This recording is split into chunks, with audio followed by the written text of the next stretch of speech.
And it was rocket power that would give birth to one of the most famous weapons of World War II, the bazooka.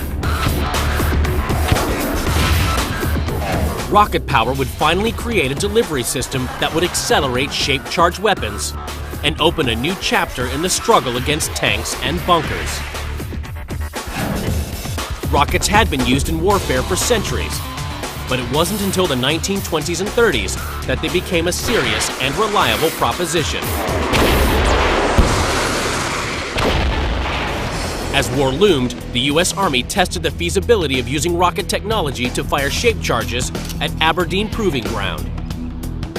By 1942, the bazooka was born, and its name came from an unusual source. This is the American bazooka, named after Bob Burns, who had a musical instrument that he called a bazooka. It was a tube that he could play, and so this is what it looked like, so the troops called it a bazooka. A two-man crew would operate the 2.36-inch bazooka. The number one would shoulder, aim, and fire the weapon. The number two was responsible for loading the rocket projectile, connecting the electric firing cable, and clearing the weapon to fire.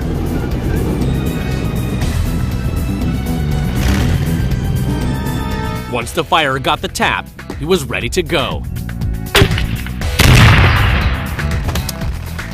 Fired at a tank at close range, the results could be devastating.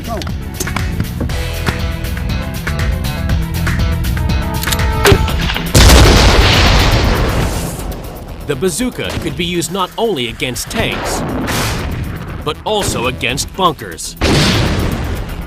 It was a truly feared weapon, despite some problems.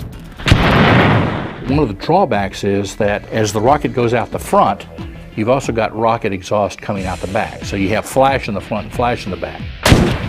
Consequently, if you're in a confined area, it's very difficult to use this because you could burn yourself or burn others. The flash also gave away the firer's position. Yet even with these shortcomings, the Germans were impressed with the technology. When they captured some bazookas in North Africa, they simply made it bigger, boosting it to a 3.5-inch caliber. The German Panzerschreck, or tank terror, was a lethal take on its American predecessor. No tank was safe. By 1944, problems with the first models were addressed in an improved version, with a shield to protect the firer from backblast. In whatever form, it was lethal due to its bigger caliber. It could blow holes in tanks at up to 165 yards and penetrate 8¼ inches of steel. If you hit an American Sherman, he would take it out, not a problem. The gunner would have lifted this up to his shoulder, and then he would have had a loader that would have loaded this thing for him. One man could have done it, but it was a difficult operation. The crew-operated Panzerschreck wasn't the only weapon to show the Germans were technologically ahead of the game. They would create one of the most simple, yet deadly weapons of World War II, and one that would spawn another, even more fearful relative. By World War II, it was widely understood that if an infantryman wanted to take out a tank, he needed a portable weapon with a hollow-charged warhead. Each side boasted their own models, like the bazooka or Panzerschreck, all deadly to armor. The race between the tank and the foot soldier was about to get even more intense with the birth of the forefather of all man-portable anti-armor weapons. By the middle of World War II, the Germans face a problem. Allied tanks are closing in on all fronts, and they can't make enough tanks of their own. They need a cheap, portable, one-shot anti-tank weapon that every infantryman could carry.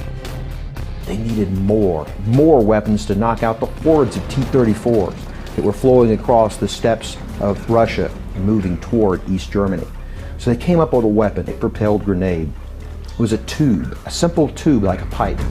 This simple metal tube was married with a hollow charged bomb to create the German Panzerfaust. An explosive propellant charge sent the bomb on its way to the target. This is the German Panzerfaust, or Panzer Fist, and it is a very, very effective anti-tank weapon. You put it up under your arm and aimed it and fired it and threw this thing away. Easy to use and above all lightweight, this throwaway weapon was ordered by the Heereswaffenamt, the German Army Weapons Office, in 1942. It began to appear in various sizes from 1943 onwards. It terrified Allied tank crewmen on all fronts and proved a potent weapon. These early Panzerfaust, these inexpensive handheld launchers, had only a range of 30 to 60 meters. It was a very short-range weapon, but it was ideal for the bocage country, the hedgerows of Normandy, and they could be fired from the side or rear of Allied tanks in very close range. And they could be made in very, very large numbers, and they were quite successful considering how simple a weapon they were. The great thing about it is the warhead. This is a shaped charge, and you see how big the diameter of the shaped charge would have been. So this is a very, very large warhead and a very effective warhead.